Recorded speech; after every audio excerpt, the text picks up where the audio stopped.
So it might be irritating to you, but this is my life, and retelling my story is a little bit difficult, okay?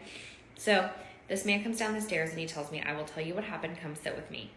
I go and sit at a table, my dining room table with him, and I was very anxious. And he says, you seem really anxious. Can we call one of your children over here? I said, no, I don't want them to hear any of this. And he's like, you don't know what I'm going to tell you. Come sit with me. And he looks at my daughter and says, come sit with me. And I was like, no, I do not want any of my children here.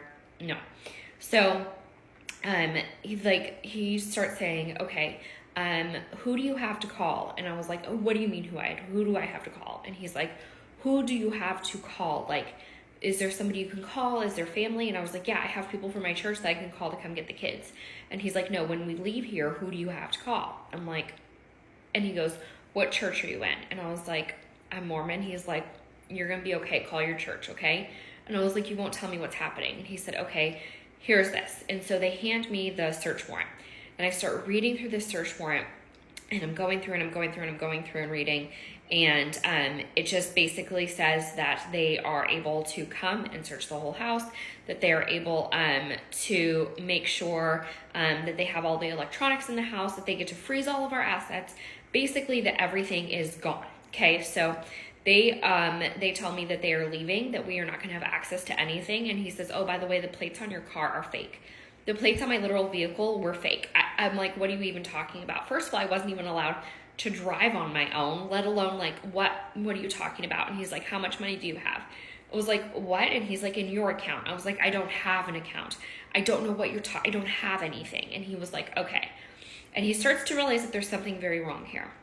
I said, can you tell me what my husband did? And he's like, well, we're taking him in. He already admitted to what he did. And I was like, I don't understand what's happening. And he was like, okay, so you can go out there and you can ask him. So they let me go out there. I go out there and they say he's going to need shoes because he's going into jail. And I was like, okay. So I go and I get him shoes. I come back out.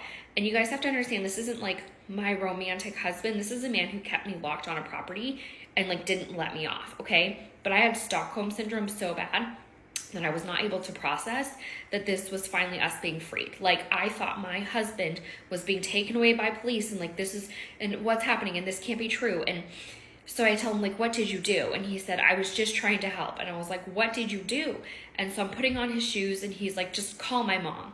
His mom, if anybody was worse to me than him, was his mom. And I was like, and so they leave, like they take him and leave, and the police are getting ready, wrapping everything up.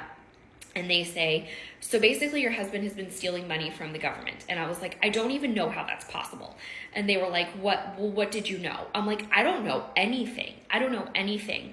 And the guy who was the leader of all of this says, I really genuinely don't know what you know or don't know, but just know if I thought you were involved, you'd be in the back of the car with him. Okay.